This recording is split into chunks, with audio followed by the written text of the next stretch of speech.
Good morning dear nursing aspirant, welcome to our YouTube channel Surya lectures. तो आज का जो टॉपिक हम लेने जा रहे हैं वो है आपका कार्डियक एरिथमियास। बहुत इंपॉर्टेंट टॉपिक है, not only for study purpose, मतलब आपके थ्योरेटिकल पर्पस से ही और प्लस आपके जो कॉम्पिटिटिव एग्जाम्स हैं उससे रिलेटेड बहुत सारे क्वेश्चंस कार्डियक एरिथमियास में आते हैं।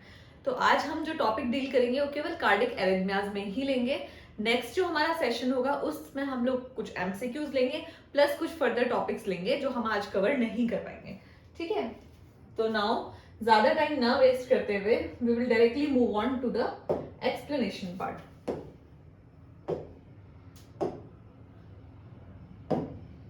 ठीक है, तो जैसे मैंने आपको बताया कि हम लोग आज का जो टॉपिक है वो ले रहे हैं कार्डियक एरिथमियास में।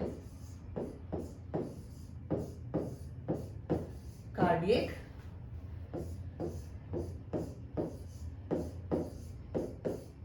एरिथमियास, ठीक है। तो आज का जो टॉपिक है इसमें हम लोग फर्दर इसको हम लोग क्लासिफाई करेंगे 5 मेन पार्ट्स में। जिस मतलब ये जो आज का टॉपिक है हमारा, ये हम लोग इसमें 5 मेन सब हेडिंग्स में अपने आज के टॉपिक्स को क्लासिफाई करेंगे, जिसमें हम सबसे पहले देखेंगे कि नॉर्मल कार्डियक रिदम क्या है, क्या क्राइटेरिया है जिससे हम बोल सकते हैं कि हाँ भाई ये एक नॉर्मल कार्डियक रिदम है। सेकंड जो लेंगे हम लोग वो लेंगे हम लोग एबनॉर्मल क्या है। ठीक है, अगर हमें पता चल गया कि नॉर्मल क्या है तो उसके बाद it is easy to understand कि एक एबनॉर्मल कार्डियक रिदम क्या है। तीसरा जो टॉपिक होगा हमारा वो होगा इसमें मैकेनिज्म, मतलब कैसे आपके जो एबनॉर्मल रिदम्स है कैसे ये फॉर्म होती है, इनका क्या मतलब इनकी जो फॉर्मेशन है, जो इसकी फिजियोलॉजी है वो हम इस टॉपिक के अंदर लेंगे। फिर लेंगे हम लोग कि इसके टाइप्स कितने होते हैं। ठीक है, और एक और हेडिंग हमने इसमें ली है जो है ईसीजी। ये ईसीजी की भी एक सेपरेट क्लास होगी क्योंकि खुद में बहुत बड़ा टॉपिक है, तो इसीलिए हम लोग ईसीजी को थोड़ा सा विल अंडरस्टैंड कि ईसीजी को हम कैसे कोरिलेट करेंगे विद दीस डिसएरिथमियास। ठीक है, तो अभी हम लोग चलते हैं हमारे सबसे पहले टॉपिक में, जिसमें मैंने बोला कि हम लोग देखेंगे कि एक नॉर्मल कार्डियक रिदम क्या है। तो नॉर्मल कार्डियक रिदम को हम लोग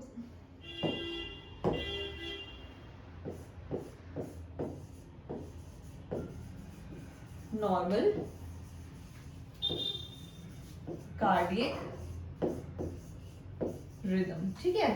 तो एक रिदम नॉर्मल कब होती है, जब हमें पता है कि वो जो रिदम है वो पास ऑन होगी आपके एक इफेक्टिव या फिर एक जो आपका कोऑर्डिनेटेड कंडक्शन सिस्टम है जब वो उससे पास होगी।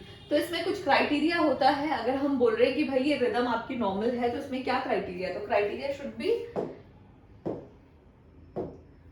क्या क्राइटेरिया होना चाहिए, सबसे पहले जो आपका हार्ट रेट है it should be between 60 to 100 beats per minute. ठीक है, यानी कि अगर जो रेट है पेशेंट का या फिर किसी भी इंडिविजुअल का अगर वो 60 to 100 के बीच में है बीट्स पर मिनट, तो वी कैन से कि अच्छा ये रिदम है, मतलब इट इज जो भी हार्ट रेट है वो क्या है, रिदम वाली रेट है। ठीक है, सेकंड आपका क्या है कि उसका कंडक्शन सिस्टम,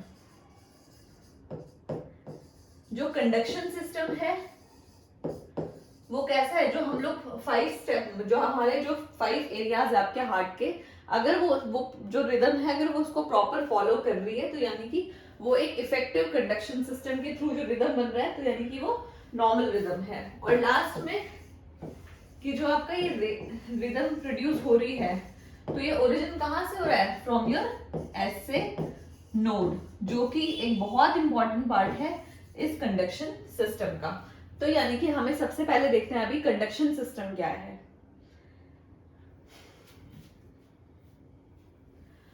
तो देखिए कंडक्शन सिस्टम, कंडक्शन सिस्टम, अभी देखो जो ये कंडक्शन सिस्टम है ये सपोज आपका हार्ट है, यहां पे आपके ऐसे नोड कहाँ पे होता है आपका, जो ये सुपीरियर वेना केवा है, सुपीरियर वेना केवा के just underneath your superior vena cava right atrium pace का पोजीशन होता है ऐसे नोड का। यहां से जो ये आपकी जो भी रिदम है, जो इलेक्ट्रिकल इंपल्सेस है, दे विल गेट जनरेटेड। क्यों? क्योंकि आपका ऐसे नोड क्या है, ये एक पेस मेकर है, नेचुरल पेस मेकर जो है हार्ट का।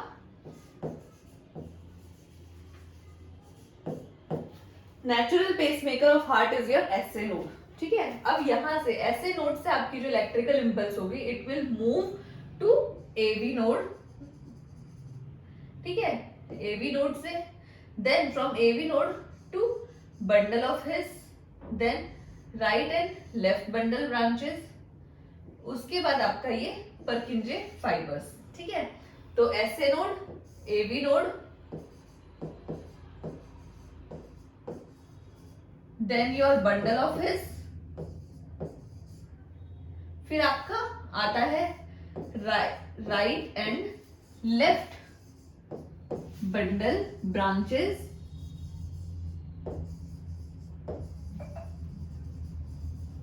और एट द एंड ये आता है आपका पुरकिंजे फाइबर्स, ठीक है।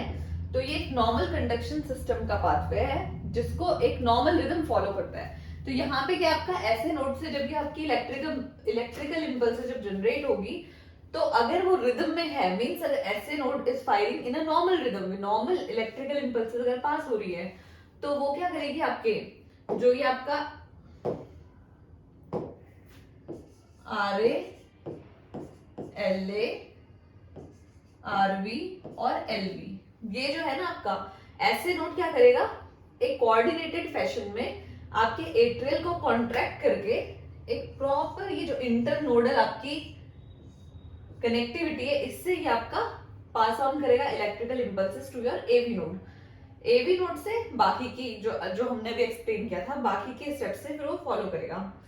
अब सपोज इन केस अगर ये रिदम एबनॉर्मल है या फिर कोई भी ऐसी मतलब कोई भी स्कार टिश्यू है, ड्यू टू एनी रीजन वो स्कार टिश्यू अगर है, तो ये एक नॉर्मल रिदम को ना फॉलो करते हुए एक एबनॉर्मल और एक अनकोऑर्डिनेटेड वे में इस इंपल्सेस को कैरी करेगा to AV node. AV node में तो उसको कैरी करना ही है, क्यों? क्योंकि ये जो है ना आपका ये साइड, ये क्या है, ये एंडोकार्डियल कुशन है, ये एंडोकार्डियल कुशन है। तो यहां से डायरेक्टली एट्रियम टू वेंट्रिकल कोई भी electrical impulse will not pass, उसे एवी नोड से ही होके जाना है, ठीक है। तो इसीलिए हम लोग एवी नोड का एक और नाम होता है जिसको हम बोलते हैं गेट कीपर, क्योंकि एक तरीके से गेट कीपर की ही तरह एक्ट कर रहा है, जहां पे इलेक्ट्रिकल इंपल्सेस को फ्रॉम एट्रियम टू वेंट्रिकल पास करने का काम कर रहा है, ठीक है। तो सपोज हाँ हम लोग क्या बोल रहे थे, अगर सपोज इन केस अगर ऐसे नोड में आपकी कोई एबनॉर्मेलिटी हो गई, तो क्या होगा, आपका जो आर ए है और जो एल ए है, यहाँ पे आपके मल्टीपल इलेक्ट्रिकल फोकाई आ जाएंगे। मल्टीपल इलेक्ट्रिकल फोकाई आएंगे तो वो अनकोऑर्डिनेटेड तरीके से एट्रियल को कॉन्ट्रैक्ट करेंगे, जिसकी वजह से आपका जो एरिथमियाज होंगे दे विल गेट जनरेटेड। तो ये है आपका एक कंडक्शन सिस्टम। तो हमने देख लिया कि नॉर्मल कंडक्शन सिस्टम में कैसे आपकी इलेक्ट्रिकल इंपल्सेस जाती है, कौन कौन एरिया है जहां पे इलेक्ट्रिकल इंपल्सेस पास ऑन होगी, ठीक है। और कुछ भी अगर एबनॉर्मेलिटी आती है रिदम में, तो उसकी वजह से जो प्रोड्यूस होती है रिदम, उसको हम लोग बोलते हैं arrhythmias in a layman language, ठीक है।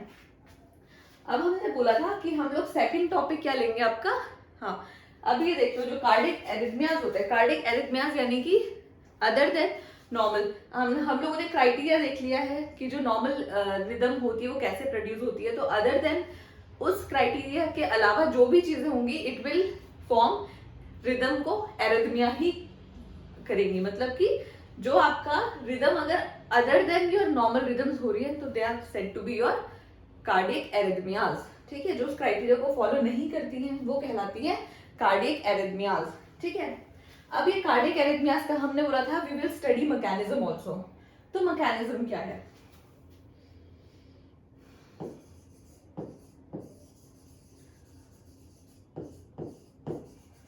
मैकेनिज्म ऑफ कार्डियक एरिथमियाज, ठीक है।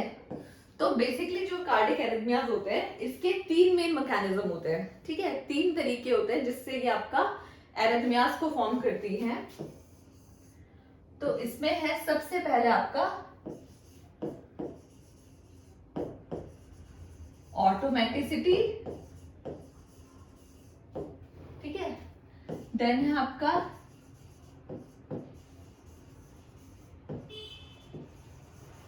ट्रिगर्ड ऑटोमेटिसिटी, या फिर आपका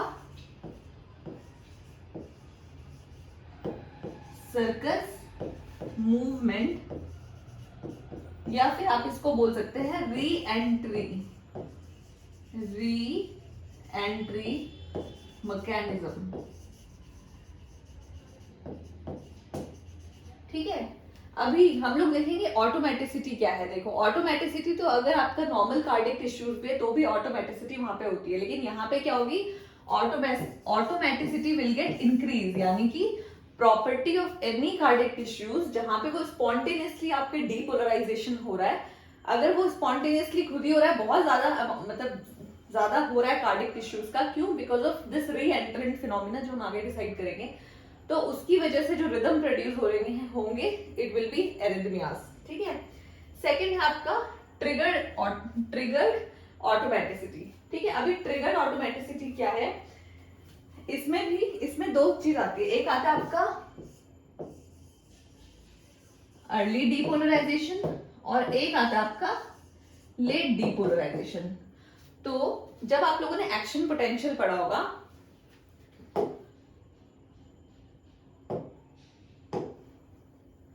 तो देखिए एक्शन पोटेंशियल में क्या होता है आपका, हम लोग दो चीजें इसमें लेते हैं, एक लेते हैं हम लोग रेस्टिंग मेम्ब्रेन पोटेंशियल और एक होता है आपका थ्रेशहोल्ड पोटेंशियल, है ना। तो अभी क्या है, देखो जब आप लोगों का कोई भी इलेक्ट्रिकल टिश्यू, जो भी आपकी कार्डियक टिश्यूज है, अगर वो आपकी क्या होंगी, अगर वो इलेक्ट्रिकली स्टिमुलेट हो रही है तो वो क्या होंगी, डीपोलराइज होंगी। तो यहाँ रेस्टिंग मेम्ब्रेन पोटेंशियल से it will go up, then ये आपका प्लेट्यू फेज, फिर ये आएगा आपका फिर से रीपोलराइजेशन। तो अभी इन फेज में क्या हो रहा है, इस फेज में क्या होगा, जो ये फर्स्ट फेज है वो आपकी है सोडियम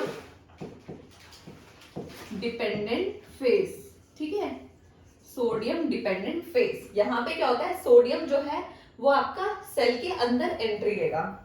देन ये जो आता है आपका प्लेट्यू फेज है, क्या है ये प्लेट्यू फेज, इसमें क्या है आपका, क्या होगा, potassium will leak out, potassium leaks out. इसी के साथ साथ एक और पॉजिटिव आयन है जो इसमें एंट्री ले रहा है, जिसकी वजह से ये प्लेट्यू फेज है, यानी कि क्योंकि ये प्लेट्यू फेज, इसको हम प्लेट्यू फेज क्यों बोल रहे हैं, हमने बोला ना कि ये प्लेट्यू फेज है। ये प्लेट्यू फेज क्यों है, क्योंकि इसमें पोटेशियम लीक हो रहा है बट कैल्शियम की एंट्री भी हो रही है साथ में, ठीक है, calcium enter with the same time पे दोनों जो पॉजिटिव आयंस हैं, एक जा रहा है बाहर और एक अंदर आ रहा है, तो ये एक प्लेट्यू फेज है। उसके बाद आपकी आती है जहां पे कैल्शियम, अब थर्ड फेज में क्या होता है, जो कैल्शियम है ये स्टॉप हो जाएगा एंट्री करना। अब जब ये स्टॉप हो जाएगा एंट्री करना, लेकिन potassium will still leak out, ठीक है, अभी भी पोटेशियम क्या है, पोटेशियम लीक हो रहा है अभी भी, मतलब वो आपके सेल के बाहर जा रहा है, तो यानी कि पोटेशियम अभी भी लीक कर रहा है बट कैल्शियम स्टॉप। तो इसीलिए अभी जो लास्ट में जो ये फेज आएगी यहाँ पे कहलाती है रीपोलराइजेशन फेज। लेकिन अब ये अर्ली और लेट डीपोलराइजेशन क्या है, मतलब जो हमने बोला ये अर्ली और लेट डीपोलराइजेशन ये क्या है। अब क्या होगा, अब ये एक नॉर्मल रिदम है, लेकिन सपोज अगर एबनॉर्मल रिदम हो रहा है जिसका मेन कॉज क्या है आपका ट्रिगर्ड ऑटोमेटिसिटी, तो इसमें क्या होगा कि यहाँ पे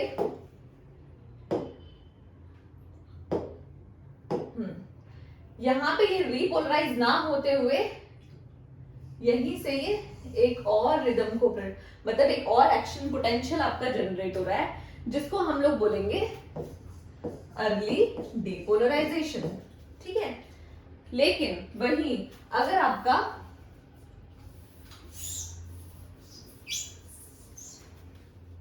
ठीक है, लेकिन वही अगर आपका ये जो आपका ये रीपोलराइजेशन रेस्टिंग मेम्ब्रेन पोटेंशियल तक आ गया था, अगर ये यहाँ पे आपका कुछ फ्लक्चुएशन देता है, उसके बाद अगर ये आपका एक्शन पोटेंशियल को जनरेट करता है, तो this is said to be your late depolarization. These all happens because of cardiac tissues की जो इलेक्ट्रिकल इंपल्सेस की ऑटोमेटिसिटी की वजह से, इसके ट्रिगरिंग होने की वजह से, ये सारा जो अर्ली और लेट डिपोलराइजेशन था उसकी वजह से क्या होगा, आपका जो रिदम था दे विल बिकम एबनॉर्मल। ठीक है, तो ये कॉज है इसका जो हम देखेंगे ट्रिगर्ड ऑटोमेटिसिटी में।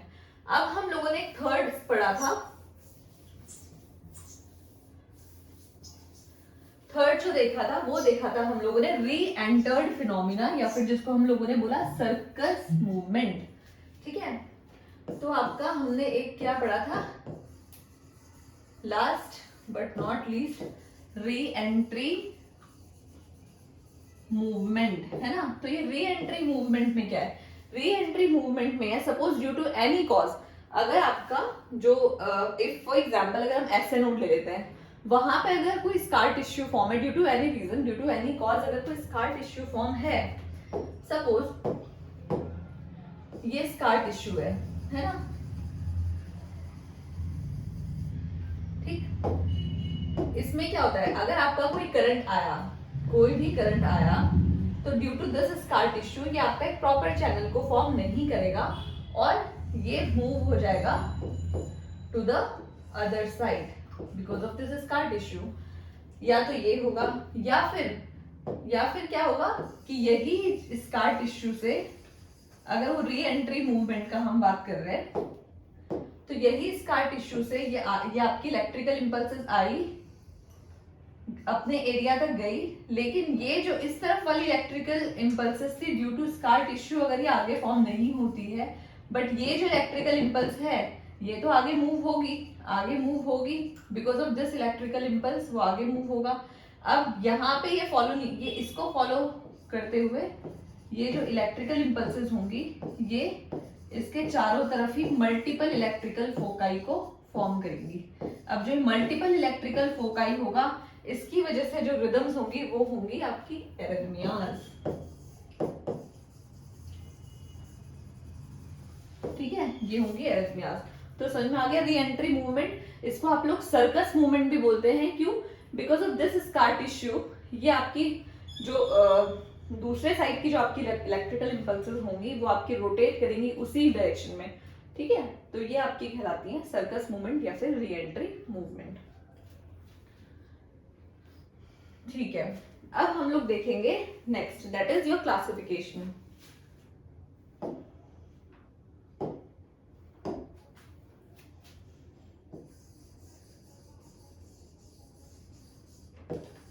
तो देखो जो क्लासिफिकेशन है एरिथमियास का,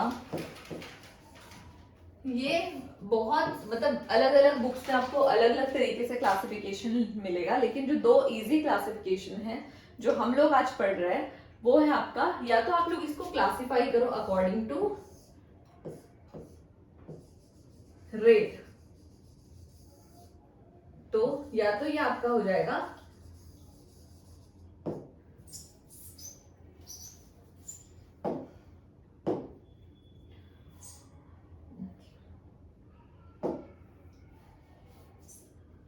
या तो ये मतलब आप लोग हार्ट रेट के अकॉर्डिंग टू हार्ट रेट अगर हम देखें तो एक तो हो जाएगा आप लोगों का टैकीआरिथमियास, एक हो जाएगा आपका ब्रैडीआरिथमियास। ठीक है, या फिर आप लोग इसको ले लो according to the site of electrical impulses, मतलब कि इलेक्ट्रिकल इंपल्सेस कहां से आपकी जनरेट होती है, कौन सी वो साइट है हार्ट में जहां से आपकी इलेक्ट्रिकल इंपल्सेस जनरेट होगी, जो हमने कंडक्शन सिस्टम में देखा था। ठीक है, तो सबसे पहले वी विल डील विद टैकीआरिथमियास। ये तो जो टैकीआरिथमियास हैं इसको हम लोग कैसे, हम लोग इसको हार्ट रेट के हिसाब से पढ़ेंगे। ठीक है,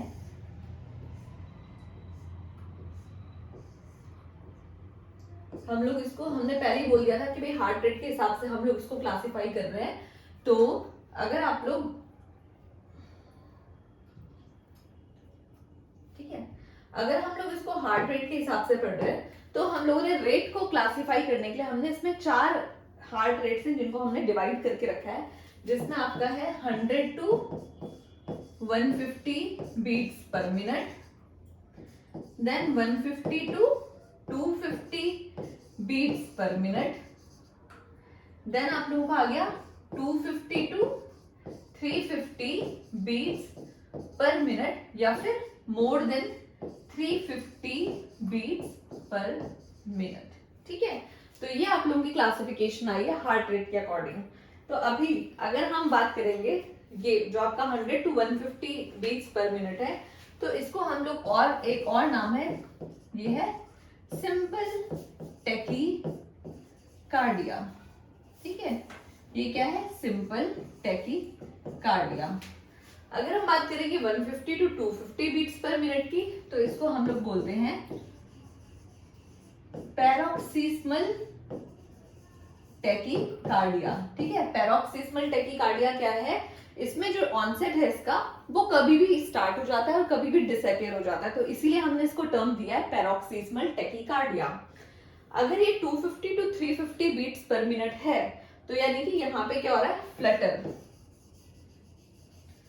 अब फ्लटर जो है, फ्लटर आपका दोनों जगह है, एट्रियल फ्लटर या फिर वेंट्रिकुलर फ्लटर। ठीक है, और अगर rate more than 350 beats per minute है, तो यानी कि वो क्या है? वो है आपका फिब्रिलेशन।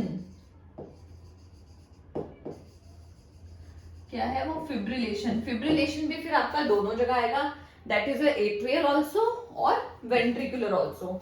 ठीक है, इसके बारे में इन डेप्थ हम आगे स्टडी करेंगे, बट अभी फिलहाल आप क्लासिफिकेशन ले लीजिए। तो टैकीएरिथमियास को हमने इस तरीके से डिवाइड कर दिया है। ठीक है, फिर हम लोग अपना सेकंड पार्ट लेते हैं, दैट इज योर ब्रेडी एरिथमियास। ठीक है, अब हम लोग बात करेंगे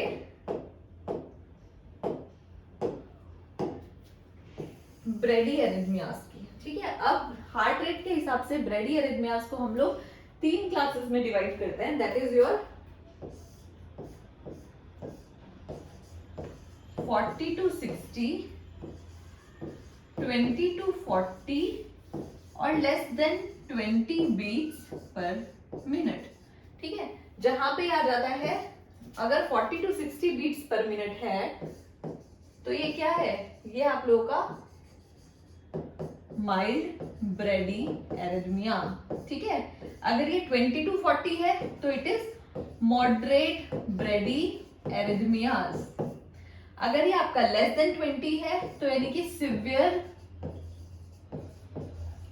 ब्रेडी एरिथमियास। तो ये आपका हार्ट रेट के अकॉर्डिंग हम लोगों ने देख लिया है कि टैकीएरिथमियास और ब्रेडी एरिथमियास को किस तरीके से इन्होंने क्लासिफाई किया है।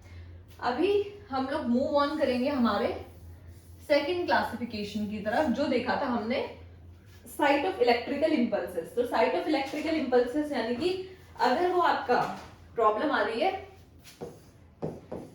ऐसे नोड, मतलब अगर एबनॉर्मल कंडक्शन या फिर एबनॉर्मल रिदम फॉर्म हो रही है ऐसे नोड में, तो वो आपका कहलाता है क्या? Sinus arrhythmia.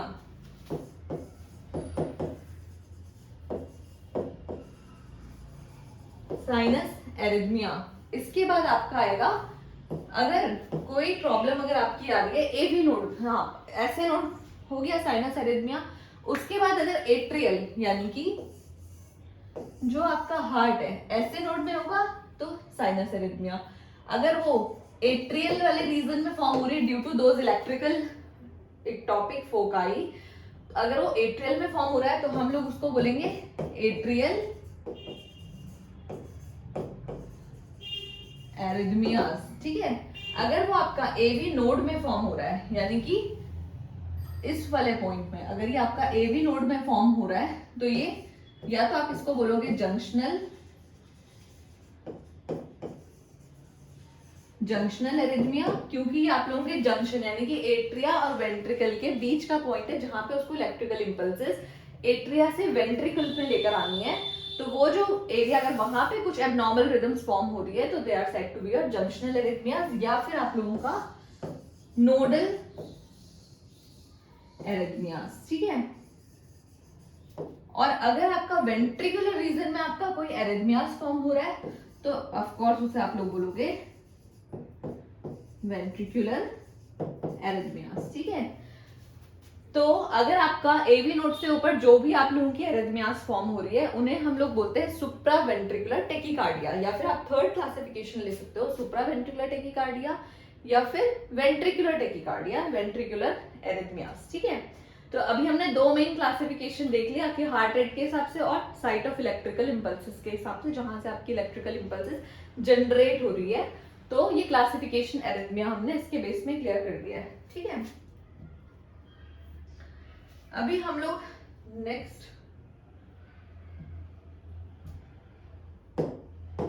ठीक है, अब हम लोग देखते हैं नेक्स्ट क्लास। अब हम लोग कहाँ पे आएंगे आपका, अब वी विल टेक रिदम्स। ठीक है, जो आप लोगों के साइनस एरिथमियास थे अभी तक केवल इसका एक बेसिक क्लासिफिकेशन था। अभी हम लोग आएंगे जो एक्चुअल जो एरिथमियास की क्लास है, तो इसमें आज हम दो मेन टॉपिक लेंगे आपका, एक लेंगे साइनस एरिथमिया और एक लेंगे एट्रियल एरिथमियास। ठीक है, आपका जो एवी नोडल एरिथमियास या फिर जंक्शनल एरिथमियास जो है और वेंट्रिकुलर एरिथमियास, ये दो टॉपिक हम लोग कर लेंगे, क्योंकि उसके साथ साथ हम लोग एमसीक्यूज भी ऐड करेंगे, क्योंकि आज के लिए ये क्लास बहुत बड़ी हो जाएगी, तो इसीलिए we will take these two topics tomorrow. ठीक है, विद एमसीक्यूज। तो अभी आज का जो दो टॉपिक हम लोग डिसाइड किया है वो है आपका साइनस एरिथमियास। ठीक है,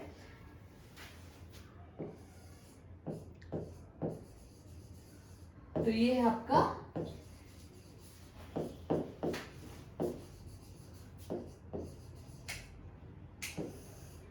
साइनस एरिथमियास। ठीक है, साइनस एरिथमियास में हम लोग तीन मेन इंपॉर्टेंट थिंग्स, जो 3 पॉइंट्स आपके वो लेंगे हम लोग।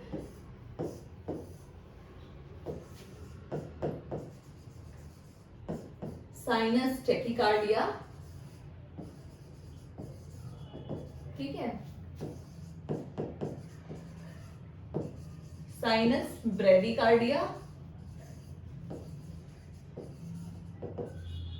और एक हम लोग लेंगे एक इसी का और classification, that is a tachy brady phenomena या फिर 6 sinus syndrome. Tachy brady phenomena और 6 साइनस सिंड्रोम। ठीक है, तो आप ये जो आपका साइनस एरिथमिया है इसको हम लोगों ने क्लासिफाई किया है 3 मेन पार्ट्स में, that is a sinus tachycardia, sinus bradycardia, tachy brady syndrome या फिर टेकी ब्रेडी फिनोमिना, और आपका 6 साइनस सिंड्रोम। ठीक है, it is not phenomena, it is syndrome.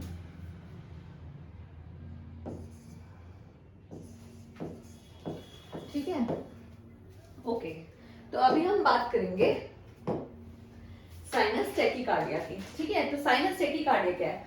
Sinus tachycardia में आपका जो रिदम है it will be sinus only, यानी कि जो P Q R S T interval है it will be sinus only, लेकिन जो डिफरेंस है वो बस ये है कि जो आपका पी इंटरवल होगा, ठीक है, जो आपका पी वेव होगा उसका जो इंटरवल होगा वो थोड़ा फास्ट होगा, यानी कि जो आपकी इलेक्ट्रिकल इंपल्सेस हैं it is firing too fast, कि जिसकी वजह से जो पी का इंटरवल है वो क्या है, कम है। मतलब एक्चुअल में P wave is followed by your QRS only, लेकिन ड्यू टू फास्ट फायरिंग की वजह से जो रेट है वो इंक्रीज हो गया है। ठीक है, जैसे हम लोग यहाँ पे देखते हैं,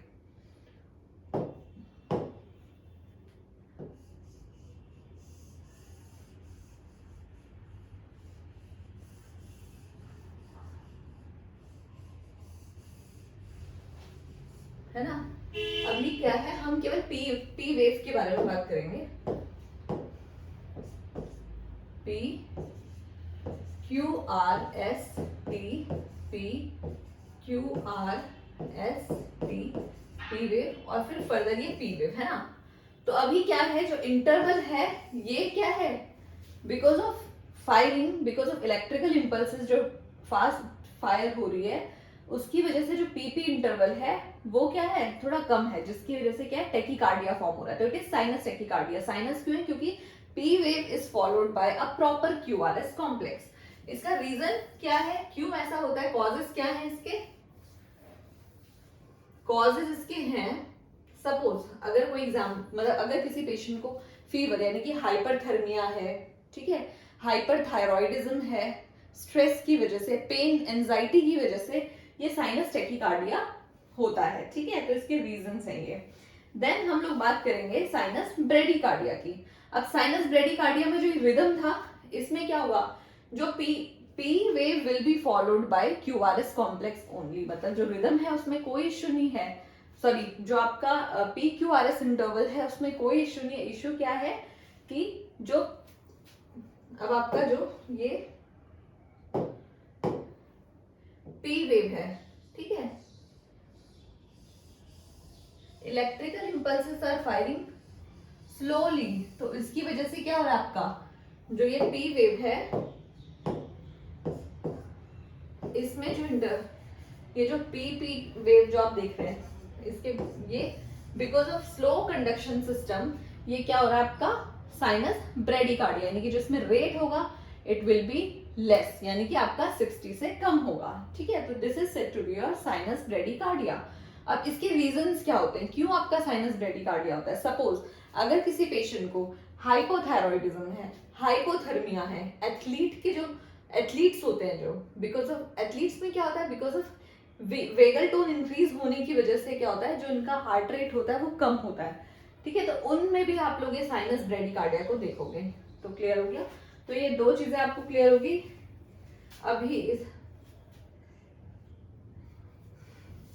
अभी we will take our third classification, that is your this। अभी हम देखेंगे टैकीब्रैडी सिंड्रोम या फिर सिक्स साइनस सिंड्रोम। तो ये नाम से ही पता चल रहा है कि ऐसे नोड से जो इलेक्ट्रिकल इंपल्सेस फायर हो रही हैं, कभी उसमें टैकीकार्डिया हो रहा है, कभी वो ब्रेडिकार्डिया हो रहा है। क्यों? Because of some scar tissue जो फॉर्म हो गई आप लोगों के ऐसे नोड में ड्यू टू एनी कॉज, ठीक है। तो उसकी वजह से जो मल्टीपल फोकाई जो आपके फॉर्म हो रहे हैं वो आपके टैकीकार्डिया भी कर रहे हैं प्लस वो ब्रेडिकार्डिया भी कर रहे हैं, है ना। तो अभी इसमें क्या होगा,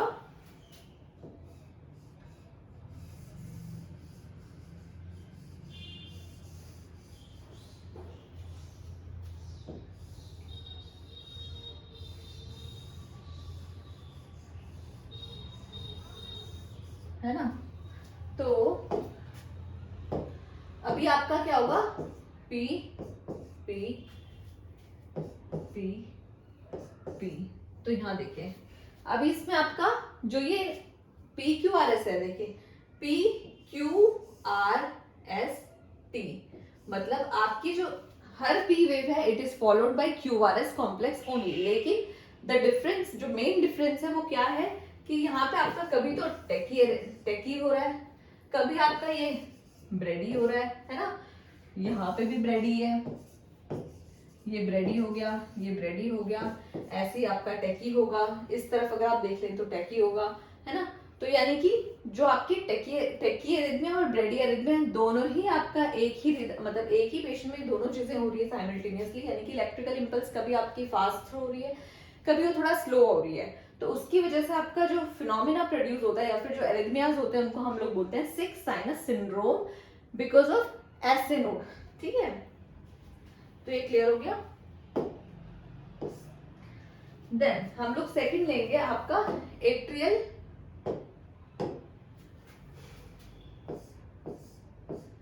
सेकंड जो हम आएंगे वो है आपका एट्रियल टैकी एरिथमियाज, ठीक है। Atrial tachy arrhythmias, atrial tachy arrhythmias में क्या होगा, देखो एट्रियल टैकी एरिथमियाज में फिर से हम लोग तीन मेन चीजें पढ़ेंगे, जो है आपका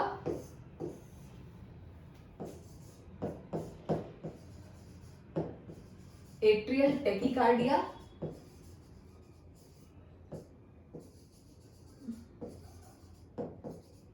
ठीक है, फिर है आपका एट्रियल फ्लटर,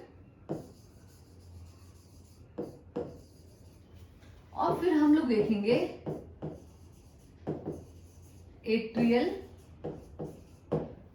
फिब्रिलेशन, ठीक है, एट्रियल फिब्रिलेशन। तो अभी आपका जो एट्रियल टेकिकार्डिया, एट्रियल टेकिकार्डिया में क्या होगा, एट्रियल टेकिकार्डिया में आपके बहुत सारे पी वेव्स बनेंगे, ठीक है, पी वेव्स बनेंगे जो फॉलोड होगा विद योर क्यूआरएस, फिर उसके बाद ये, ठीक है। तो ये है आपका एट्रियल टेकिकार्डिया। अभी इस एट्रियल टेकिकार्डिया में जो हार्ट रेट होगा इट विल बी बिटवीन 1, यहाँ पे आपका जो रेट होगा वो 120 टू 250 होगा, ठीक है, एट्रियल टेकिकार्डिया में। फ्लटर में जो रेट होगा वो 250 टू 350 बीट्स पर मिनट, और फिब्रिलेशन में मैंने क्या बताया था, heart rate will be always more than 350 beats per minute, ठीक है। तो यहाँ पे आप लोगों का जो एट्रियल टेकिकार्डिया, एट्रियल टेकिकार्डिया जिसमें आपका रेट 120 यानी कि 120 टू 125 से लेकर 250 बीट्स पर मिनट तक होगा।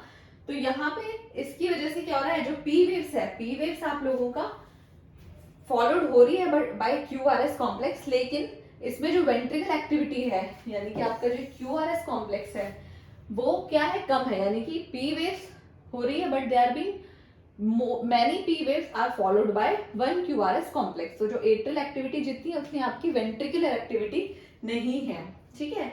यहाँ पे आपका जो P वेव फॉर्म होगा वो एक प्रॉपर P वेव होगा, ठीक है। ये फर्क है आपका एट्रियल टेकिकार्डिया और एट्रियल फ्लटर में, ठीक।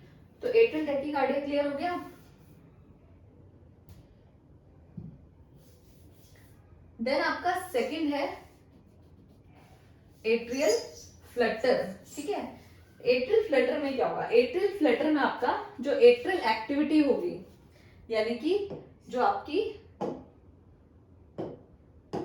एट्रियल एक्टिविटी है ये क्या है, it is too fast, it is too fast, और ये इतनी फास्ट है कि जो आप लोगों का जो पी वेव बन रहा था, जो आपका एट्रियल टेकिकार्डिया में जो पी वेव बन रहा था वो पी वेव आपका इसमें नहीं फॉर्म होगा, यानी कि जो इसमें वेव फॉर्म हो रही है उसे हम लोग बोलेंगे एफ वेव यानी कि फ्लटर वेव। तो ये जो प्रॉपर जो आपके सॉ टूथेड अपीयरेंस होती है ना वो है आपकी ये एफ वेव, उसके बाद आपका क्यूआरएस फॉर्म हो रहा है, फिर ये टी, फिर उसके बाद आपका पी वेव फॉर्म हो रही है। तो यानी कि आपका जो ये फॉर्म हो रहा है ना, ये पी वेव, जो ये पी वेव बन रही है, तो many P waves they are followed by QRS only, लेकिन यहाँ पे प्रॉपर क्या है, ये सॉ टूथेड अपीयरेंस है, क्या है, सॉ टूथेड अपीयरेंस, जिनको हम क्या बोलते हैं, एफ वेव, ठीक है। यहाँ पे ये पी वेव नहीं है, they are set as F wave. ये सब क्यों हो रहा है, बिकॉज ऑफ एट्रियल इरिटेशन, जो एट्रियल मायोकार्डियल टिश्यूज हैं दे आर बीइंग इरिटेटेड, तो जिसकी वजह से आपका atrial tachycardia, sorry atrial arrhythmias आप लोगों के फॉर्म हो रहे हैं, ठीक है। तो एट्रियल फ्लटर क्लियर हो गया। अभी यहाँ पे आप इसके बाद we will take atrial fibrillation. तो एट्रियल फिब्रिलेशन में क्या होता है,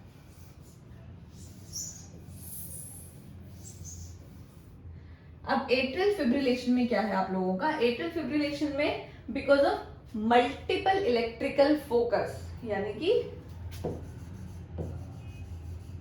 हमने पहले भी मैकेनिज्म की बात की थी, मैकेनिज्म हमने पहले पढ़ा था, तो वही जो मैकेनिज्म में हमने पढ़ा था ना कि वहां पे मल्टीपल इलेक्ट्रिकल फोकाई होते हैं, तो वो क्या है, because of those multiple electrical foci बिल्कुल अनकोऑर्डिनेटेड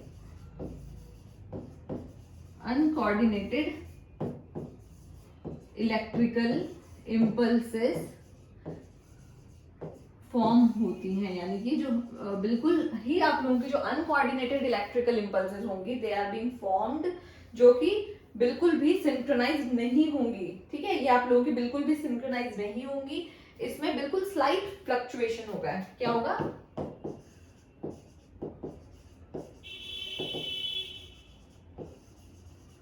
स्लाइट फ्लक्चुएशन होगा, जो फॉलोड होगा विद अ क्यूआरएस, क्योंकि आपके वेंट्रिकल्स में कोई दिक्कत नहीं है, जो थोड़ा सा जो कंडक्शन आपके वेंट्रिकल्स में गया था, बिकॉज ऑफ दैट ओनली आपके QRS complex will generate, sorry because of that only QRS complex will generate, लेकिन because of these atrial multiple electrical foci, उसकी वजह से स्लाइट फ्लक्चुएशन, एक प्रॉपर पी वेव जनरेट नहीं होगा। प्रॉपर पी वेव जनरेट नहीं होगा तो केवल क्या होगा, केवल एक quivering of your impulses will be there, जिसकी वजह से क्या है, यानी कि आप लोगों की स्मॉल इलेक्ट्रिकल एक्टिविटी हो रही है। इन स्मॉल इलेक्ट्रिकल एक्टिविटी की वजह से आपकी ये रिदम फॉर्म होगी विद QRS। ठीक है, तो ये जो क्विवरिंग मूवमेंट है, यानी कि जो स्लाइट मूवमेंट है, ये this is termed as atrial fibrillation. ठीक है, तो आज हम लोगों ने केवल 2 टॉपिक लिए हैं आपके एरिथमियाज में, दैट इज योर साइनस जो ऐसे नोड में एरिथमियाज है, and second one is your atrial tachycardias. ठीक, कल की क्लास में we will take AV nodal यानी कि जंक्शनल एरिथमियाज जो होते हैं, प्लस आप लोगों के वेंट्रिकुलर एरिथमियाज, और इनसे रिलेटेड जो एमसीक्यूज होंगे वी विल डील टुमारो। ठीक, तब तक के लिए थैंक यू।